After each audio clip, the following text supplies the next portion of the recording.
ओम परमात्मने नमः। श्रुति विप्रतिपन्ना ते यदा स्थास्यति निश्चला समाधावचला बुद्धिस्तथा योग समाप्यस्यसि। सदा जिस काल में श्रुति विप्र प्रतिपन्ना शास्त्रीय मतभेदों से विचलित हुई, तेरी बुद्धि निश्चला निश्चय यथास्यति हो जाएगी और समाधौ परमात्मा में अचला अचल हो जाएगी, तदा उस काल में योगम योग को अवाप्यस्यसि प्राप्त हो जाएगा। अर्थात लौकिक मोह रूपी दलदल को तरने पर भी नाना प्रकार के शास्त्रीय मतभेदों को लेकर जो मोह होता है, उसको तरने के लिए भगवान इस श्लोक में प्रेरणा करते हैं। श्रुति विप्रतिपन्ना ते तथा योगमवाप्यस्यसि। अर्जुन के मन में यह श्रुति विप्रतिपत्ति है कि अपने गुरुजनों का, अपने कुटुंब का नाश करना भी उचित नहीं है और अपने छात्र धर्म युद्ध करने का त्याग करना भी उचित नहीं है। एक तरफ तो कुटुंबी भी रक्षा हो और एक तरफ छात्र धर्म की भी रक्षा हो। इसमें अगर कुटुंब की रक्षा करे तो युद्ध नहीं होगा और युद्ध करे तो कुटुंब की रक्षा नहीं होगी। इन दोनों बातों में अर्जुन की श्रुति विप्रतिपत्ति है, जिससे उसकी बुद्धि विचलित हो रही है। अतः भगवान शास्त्रीय मतभेदों में बुद्धि को निश्चल और परमात्मा प्राप्ति के विषय में बुद्धि को अचल करने की प्रेरणा करते हैं। पहले तो साधक में इस बात को लेकर संदेह होता है कि सांसारिक व्यवहार को ठीक किया जाए या परमात्मा की प्राप्ति की। फिर उसका ऐसा निर्णय होना है कि मुझे तो केवल संसार की सेवा करनी है और संसार से लेना कुछ नहीं है।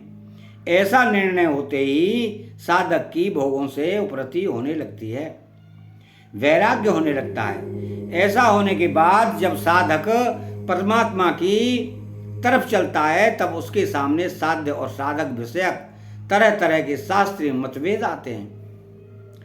इससे मेरे को किस साध्य को स्वीकार करना चाहिए और किस साधन पद्धति से चलना चाहिए, इसका निर्णय करना बड़ा कठिन हो जाता है।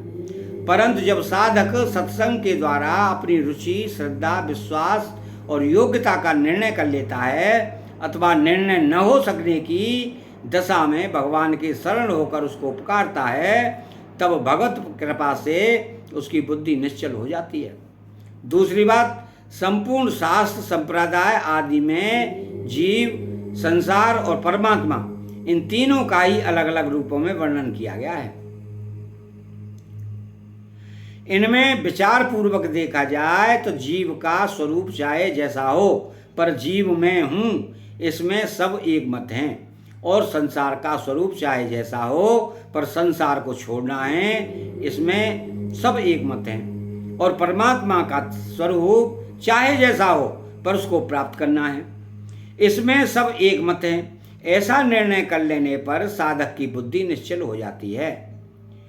मेरे को केवल परमात्मा को ही प्राप्त करना है, ऐसा दृढ़ निश्चय होने से बुद्धि अचल हो जाती है।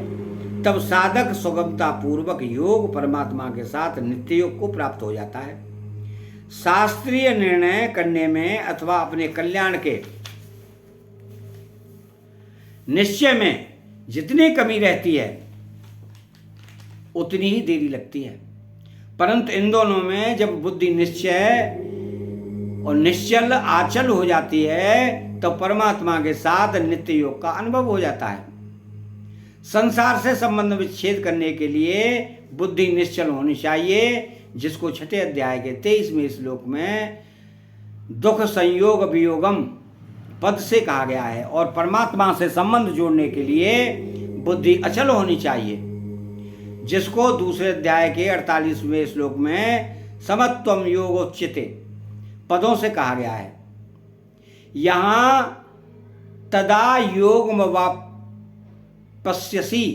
पदों से जो योग की प्राप्ति बताई है वह योग ऐसा नहीं है कि पहले परमात्मा से वियोग था, उस वियोग को मिटा दिया तो योग हो गया। प्रत्युत असत पदार्थों के साथ भूल से माने हुए संबंध का सर्वदा वियोग हो जाने का नाम योग है। अर्थात मनुष्य की सदा से जो वास्तविक स्थिति परमात्मा से नित्य योग है, उस स्थिति में स्थित होना योग है। यह वास्तविक स्थिति ऐसी विलक्षण है कि उससे कभी वियोग होता ही नहीं, होना संभव ही नहीं। उसमें संयोग, वियोग, योग आदि कोई भी शब्द लागू नहीं होता। केवल असत से माने हुए संबंध के त्याग को ही यहाँ योग संज्ञा दे दी है। वास्तव में यह योग नित्य योग का वाचक है। इस नित्य योग की अनुभूति कर्मों के सेवा के द्वारा की जाए तो कर्म योग, विवेक विचार के द्वारा की जाए तो ज्ञान योग, प्रेम के द्वारा की जाए तो भक्ति योग, संसार के लय चिंतन के द्वारा की जाए तो लय योग, प्राणायाम के द्वारा की जाए तो हठ योग और यम नियमादि 8 अंगों के द्वारा की जाए तो अष्टांग योग कहलाता है। इसके परिशिष्टि भाव में मोह के 2 विभाग हैं। मोह कलिल अर्थात सांसारिक मोह और श्रुति विप्रतिपत्ति अर्थात शास्त्रीय दार्शनिक मोह। शरीर, स्त्री, पुत्र, धन, संपत्ति आदि में राग होना सांसारिक मोह है। और द्वैत, अद्वैत, विशिष्टाद्वैत, द्वैताद्वैत आदि दार्शनिक मतभेदों में उलझ जाना शास्त्रीय मोह है। इन दोनों का त्याग करने पर मनुष्य का भोगों से वैराग्य हो जाता है और उसकी बुद्धि स्थिर हो जाती है। बुद्धि स्थिर होने पर योग की प्राप्ति हो जाती है, अर्थात परमात्मा से दूरी मिट जाती है और समीपता हो जाती है। कर्म योग से समीपता होती है, ज्ञान योग से अभेद होता है और भक्ति योग से अभिन्नता होती है। कर्म योग और ज्ञान योग दोनों में से एक की सिद्धि होने पर साधक दोनों के फल को प्राप्त कर लेता है। मनुष्य का केवल अपने कल्याण का उद्देश्य हो और धन संपत्ति, कुटुंब, परिवार आदि से कोई स्वार्थ का संबंध ना हो तो सांसारिक मोह से तर जाता है। पुस्तकों की पढ़ाई करने का, शास्त्रों की बातें सीखने का उद्देश्य न हो, प्रत्युत केवल तत्व का अनुभव करने का उद्देश्य हो तो शास्त्रीय मोह से तर जाता है। तात्पर्य यह है कि साधक को न तो सांसारिक मोह की मुख्यता रखनी है और न शास्त्रीय मतभेद की मुख्यता रखनी है, अर्थात किसी मत संप्रदाय का कोई आग्रह नहीं रखना है। ऐसा होने पर वह योग का, मुक्ति का अथवा भक्ति का अधिकारी हो जाता है। इससे अधिक किसी अधिकार विशेष की जरूरत नहीं है। अतः 53वां श्लोक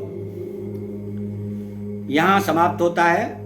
बेल आइकन घंटी को दबाएं, चैनल को सब्सक्राइब करें, कमेंट में राधे कृष्णा बोलें। जय श्री कृष्ण।